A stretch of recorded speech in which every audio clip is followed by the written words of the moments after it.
देख रहे हैं न्यूज गंगा। यूपी बिहार आज दिन है शनिवार तारीख 10 जून। तो चलिए शुरुआत करते हैं इस बुलेटिन की, जिसमें हम आपको दिखाएंगे यूपी और बिहार से जुड़ी हुई हर वो छोटी और बड़ी ताजा तरीन खबरें, जिसमें शामिल है राजनीतिक पार्टियों की आपसी तकरार और कई बड़ी घटनाओं पर सवाल और बवाल, जिनका आपसे हमेशा होता है सरोकार।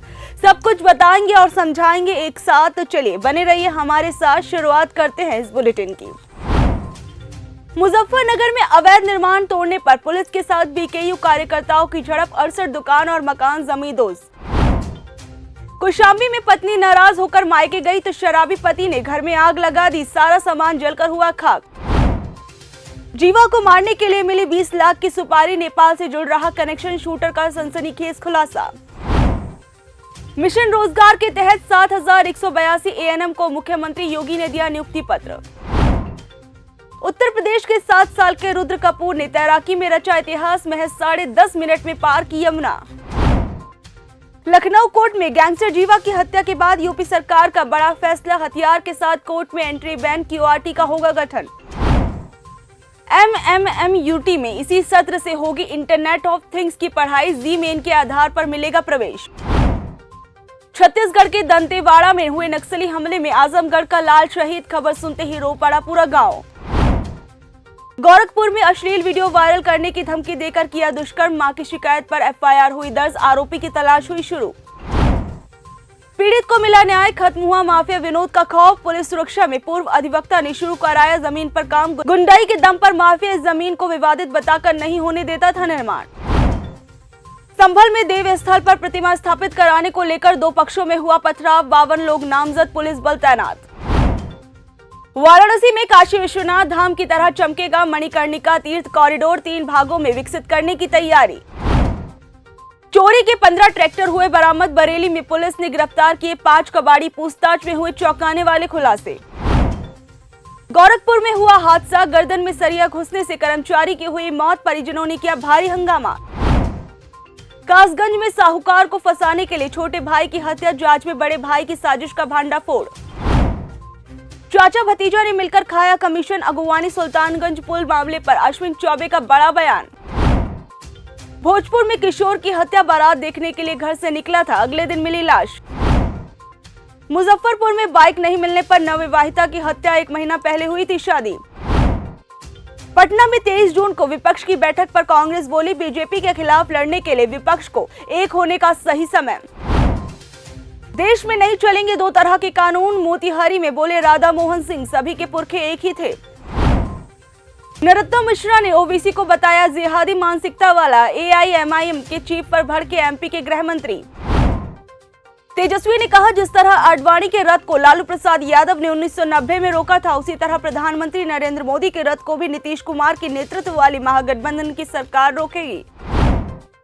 जीतन राम मांझी गठबंधन पर 23 जून से पहले ले सकते हैं बड़ा फैसला, एचएम प्रवक्ता का बड़ा बयान। आरसीपी सिंह ने कहा कि पहले भी पुल ध्वस्त हुआ था, कहा गया था कि हवा चलने से गिर गया, सोचे नीतीश कुमार के कार्यकाल में किस प्रकार का निर्माण हो रहा है। नीतीश की पूरी इमेज गंगा में समाहित हो गई है। दरभंगा में रेलवे गुमटी जबरदस्ती खुलवाने पर अड़ा युवक, मना करने पर गेटमैन को मारा चाकू, तलाश में जुटी पुलिस। अब खबरें विस्तार से। बिहार के पूर्व मुख्यमंत्री जीतन राम मांझी ने बड़ा बयान दिया है। गुरुवार को जीतन राम मांझी बिहार के राज्यपाल राजेंद्र आर्लेकर से मिलने के लिए पहुंचे थे। मिलने के बाद वे जब बाहर आए तो उन्होंने मीडिया को बयान दिया और ये भी बताया जब वो बुधवार को सीएम आवास पर पहुंचे थे तो नीतीश कुमार से क्या बात हुई थी। जीतन राम मांझी ने कहा कि नीतीश कुमार से यही बात हुई थी कि हमारे विधायकों की बात अधिकारी नहीं सुनते हैं। गया में समाधान यात्रा के दौरान हमारे विधायकों ने मुख्यमंत्री नीतीश कुमार को बहुत सारा लेटर दिया था जिस पर काम नहीं हो रहा है। हमारे क्षेत्र में भी काम नहीं हुआ। हम लोगों ने मिलकर यही कहा था कि हमारा काम जैसे होना चाहिए वैसे नहीं होता है। इसी काम के लिए चारों विधायक के साथ मिले थे, काम की लिस्ट दी गई थी। इस पर नीतीश कुमार ने कहा था कि त्वरित कार्रवाई होगी, लेकिन जिस तरीके से नीतीश कुमार पर लगातार जीतन राम मांझी हमलावर होते हुए नजर आ रहे हैं और भी बिहार के अंदर पुल गिरने के बाद भी उन्होंने नीतीश कुमार पर हमला बोला था, तो इसको देखकर काफी सियासी अनुमान लगाए जा रहे हैं। वहीं विपक्षी एकता को लेकर 23 जून को आयोजित बैठक को लेकर जेडीयू आरजेडी की तरफ से अब तक विधिवत जानकारी नहीं मिलने के सवाल पर पूर्व मुख्यमंत्री ने कहा कि हम इसे कुछ नहीं समझते हैं।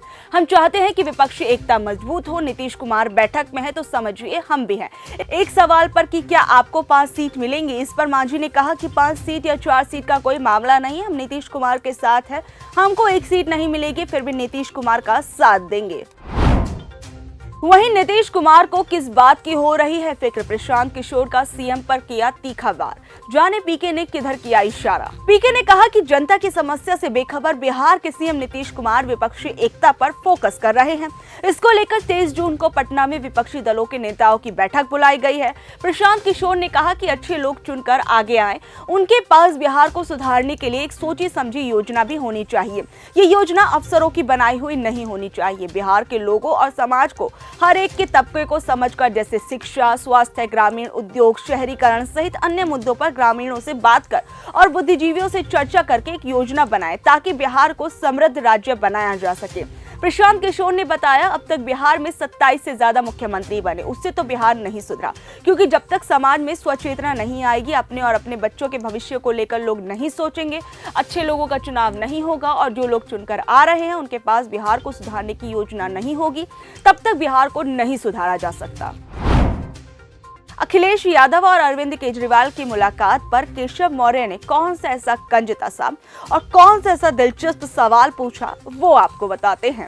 यूपी के डिप्टी सीएम केशव प्रसाद मौर्य प्रयागराज पहुंचे, जहां उन्होंने मोदी सरकार की 9 साल पूरे होने पर बीजेपी सरकार की तमाम उपलब्धियां गिनाई और विरोधी दलों पर जोरदार हमला बोला और आगामी लोकसभा चुनावों में बीजेपी यूपी में 80 सीटों पर जीत हासिल करेगी। वहीं लखनऊ में कुख्यात गैंगस्टर संजीव जीविया की हत्या को लेकर भी उन्होंने बयान दिया और जब विपक्षी दलों की एकता पर भी इस दौरान उन्होंने तंज कसा। केशव प्रसाद मौर्य ने इस दौरान लखनऊ में अरविंद केजरीवाल से अखिलेश यादव की मुलाकात पर भी निशाना साधा और सवाल किया कि या तो अखिलेश यादव आम आदमी पार्टी में अपनी पार्टी का विलय कर रहे हैं या फिर आम आदमी पार्टी ही सपा में अपने विलय की तैयारी कर रही है, लेकिन 2024 में ये सभी दल गायब हो जाएंगे। उन्होंने दावा किया कि 2014 में बीजेपी ने 73 सांसद जीते थे और बीजेपी अगर 2024 के लोकसभा चुनाव में यूपी की सभी 80 सीटें जीतती है तो इसमें कोई आश्चर्य की बात नहीं होगी। यूपी में एक तरफा बीजेपी की जीत का वातावरण दिखाई दे रहा है। यूपी बिहार की ऐसी ही लेटेस्ट खबरों से जुड़े रहने के लिए देखते रहिए न्यूज़ गंगा यूपी बिहार।